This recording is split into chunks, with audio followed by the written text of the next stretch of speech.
أكبر قائمة لمسلسلات رمضان 2026 المؤكدة واللي بدأوا التصوير فيها كمان. هنقول توقعاتنا بناء على المؤلفين والمخرجين لكل مسلسل، وشوفوا انتوا كمان هتستنوا كم مسلسل منهم. فنجان قهوتك المتين يا صديقي، لايكك الجميل، ويلا نبدأ بأكبر قائمة مسلسلات جاية رمضان اللي جاي. هحكي لك ما شكل عشكوا الكلام. انا كده قلتها لك مرة والتانية. أول مسلسل مؤكد معانا وهو مسلسل علي كلاي بطولة أمير الدهاء في بلاد الواء وهو الفنان أحمد العوضي. الفنان أحمد العوضي مقدم مسلسل من تأليف محمود حمدان اللي كتب له مسلسل حق عرب وكتب له مسلسل فهد البطل وعمل مسلسل الحلنجي كمان وفيلم الديزل بتاع محمد رمضان.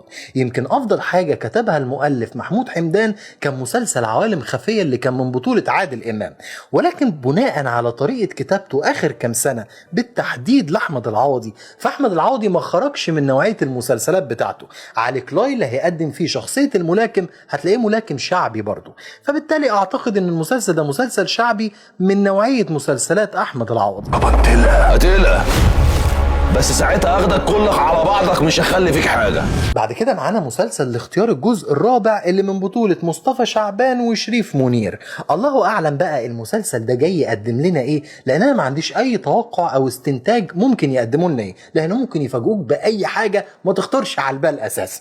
والمسلسل جاي من إخراج المخرج أحمد نادر جلال. بعد كده معانا الجزء السادس والمؤكد من مسلسل المداح بعنوان أسطورة النهاية، ويا رب يطلع آخر جزء للفنان حمادة هلال بشخصية المداح وما نتفاجئش رمضان اللي بعده بجزء جديد اسمه ما بعد النهاية، عشان بجد الموضوع بقى ممل. وممكن اقتلك كمان جوه مخك. كانوا بيسموني المؤذي. تم التأكيد إن في جزء جديد من مسلسل أشغال شقة بطولة هشام ماجد ومصطفى غريب وأسماء جلال. المسلسل الجزء اللي فات كان يعتبر كويس جدا لحد ما اعتمدوا على أسماء جلال في إنها تقدم سكتش طويل لوحدها. ساعتها ناس كتيرة قوي زهقت من المسلسل ومن طريقة تمثيل أسماء جلال اللي المفروض إنها كوميدية، وتقعد تتكلم بالطريقة العجيبة اللي المفروض إنها كوميدية ومفروض تضحكنا. فأتمنى إن الجزء الجديد يكون مكتوب بشكل يضم المجموعة كلها، ما يعتمدش على واحد لوحده في أداء الكوميدي. بالك على نفسك. احنا محتاجين نعمل تحليل دي ان ايه عشان نعرف اللي في بطنها ده يبقى ابن مين. انا بعمل كل ده عشان انا عايزه اخاف. بعد الجزء الأول من مسلسل النص حاليا بيتم التحضير والتصوير للجزء الثاني لمسلسل النص في رمضان 26. اتمنى الاهتمام بعنصر الكوميديا اكتر من كده، لان احنا في الجزء الاول كنا مفتقدين عنصر الكوميديا. المسلسل كان مكتوب كويس جدا، اخراجيا كان عبقري، ولكن فين الكوميديا في الموضوع؟ عندك مثلا حد زي ميشيل ميلاد او حد زي عبد الرحمن محمد، الاتنين كانوا قادرين يعتمدوا عليهم في الكوميديا بشكل كبير. اتمنى الكتابة المرة دي تكون اقوى من الاول في جانب الكوميدي ليها، مش بس نعتمد على اللوكيشن وعلى شكل التصوير. في زمان جدع غلبان كان خفيف اليد كان بعد كده معانا مسلسل عمرو سعد باسم عباس الريس، والاسم ده مؤكد لسه. المسلسل جاي بيقدم دراما شعبية بحتة، فشكلنا هنتفرج على حاجة شبيهة جدا بسيد الناس في شكل جديد ليها. اتمنى عمرو سعد يخرج من الشكل بتاع محمد سامي ويتعلم من الدرس اللي خده في مسلسل سيد الناس. أكد بقى الفنان محمد لطفي انهم بدأوا تصوير الجزء الثالث من مسلسل رمضان كريم اللي المفروض انه هيتعرض في رمضان 26. المسلسل من بطولة الفنان سيد رجب ونجلاء بدر وصبري فواز ومحمد لطفي وكتير من النجوم، ومسلسل رمضان كريم يعتبر من اهم المسلسلات اللي بتنزل مؤخرا في رمضان. يا ابني المفلات عفاريت بتنطط قدام عينيا دلوقتي. بص الدنيا صيامور على اكلك. لا يا معلم خميس. بعد كده معانا الخبر الكارثي وهو الجزء التاسع من مسلسل الكبير قوي.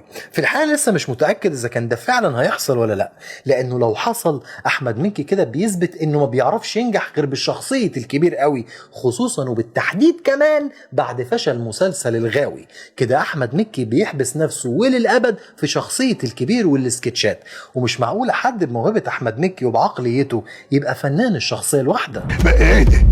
عريس امال الطبال هيلبس الشرير قوي. انا ده ينتجم منكم. الفنان محمد إمام كان المفروض ينزل بمسلسل الكينج في رمضان 25، ولكنه اتأجل بسبب ان هم ما لحقوش يخلصوه، فتم تأجيله لرمضان 26. المسلسل المفروض انه من اخراج شيرين عادل ومن تأليف محمد صلاح العزب.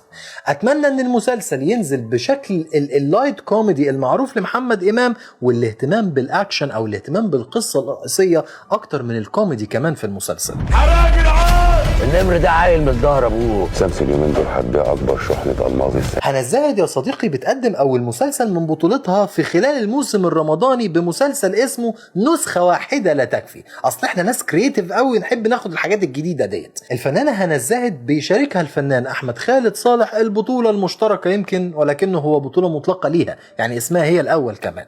المسلسل من تاليف واخراج ياسمين احمد كمال، واتمنى ان المسلسل يكون مكتوب كويس، واتمنى ما يكونش كوميدي. الفنانه نيلي كريم جايب مسلسل 15 حلقه اسمه نارين من تاليف امين جمال ومن اخراج عبد العزيز النجار، وانا اتوقع ان المسلسل ده هيكون من اهم المسلسلات اللي هتتعرض في رمضان. تعالوا بقى خد كل الفنانين اللي مشاركين في رمضان 26 ولكن اسم المسلسل لسه ما اتحددش لحد دلوقتي، ومنهم مفاجآت. عندك يا سيدي المحبين ياسمين عبد العزيز نازله لهم بمسلسل 30 حلقه من تاليف عمرو محمود ياسين.